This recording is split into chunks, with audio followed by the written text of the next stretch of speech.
अब देखो यहाँ, अभी इसमें रो यानी डेंसिटी का यूज अभी यहाँ करना है।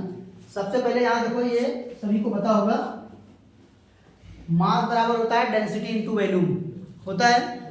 तो यहाँ मास बराबर डेंसिटी इंटू वॉल्यूम, डेंसिटी को हम इंक्लूड करेंगे यहाँ रो से, और वॉल्यूम में होता है L into B into H, यानी एरिया इंटू लेंथ या हाइट। तो एरिया हमने ले लिया A1 और डिस्टेंस बराबर speed into time v1 into delta T. तो यहाँ इस रो को इसके नीचे लिखे, डेल्टा एम बाई रो बराबर A1 v1 into delta T. यहाँ इसको बताने का क्या मतलब है, बताने मतलब ये है कि A1 v1 into delta T, ये देखो A1 v1 into delta T के जगह पे हम क्या लिख सकते हैं, डेल्टा एम बाई रो। क्या लिख सकते हैं, डेल्टा एम बाई रो। तो यहाँ लिखेंगे डेल्टा एम बाई रो, और साथ में बचा क्या, P1 माइनस P2, दोनों में यही आएगा। ये आ गया पहला वर्गडन, इसको ऐसे बॉक्स में कर लेंगे।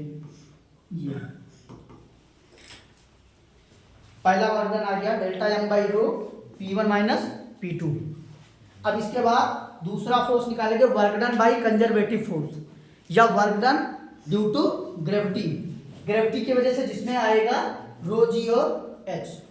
ठीक, इसको रफ कर देते हैं।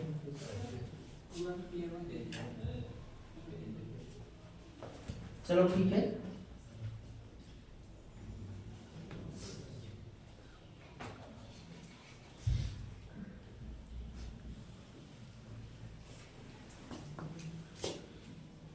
अब देखो यहाँ दूसरा फोर्स है work done by conservative force.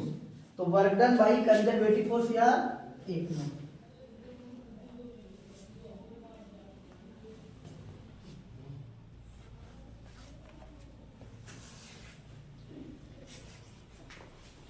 W of gravity, या यहां लिख सकते हैं conservative force,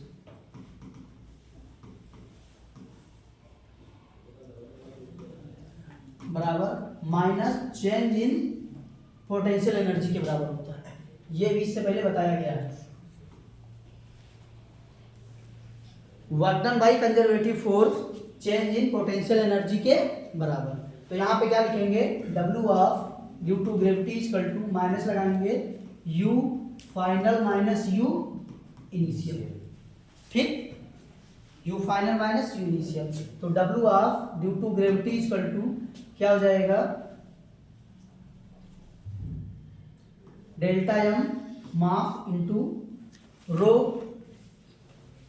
into H1 minus delta M rho into H2, क्योंकि U बराबर पोटेंशियल एनर्जी mgh के बराबर होता है, कई बार बताया गया है। ठीक, तो यहां से कॉमन कर लो,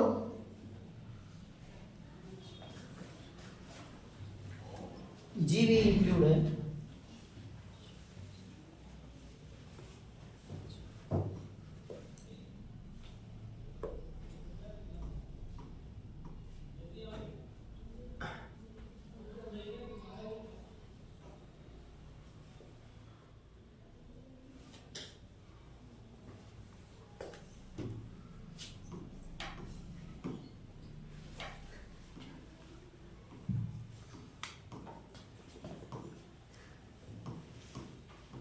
रो जी H2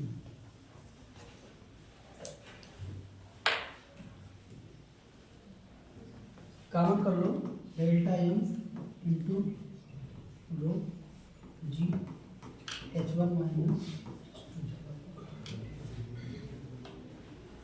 work done of due to gravity किसके बराबर होता है, चेंज इन काइनेटिक एनर्जी के बराबर प्रूफ करना है। ठीक, नोट कर लो इसको।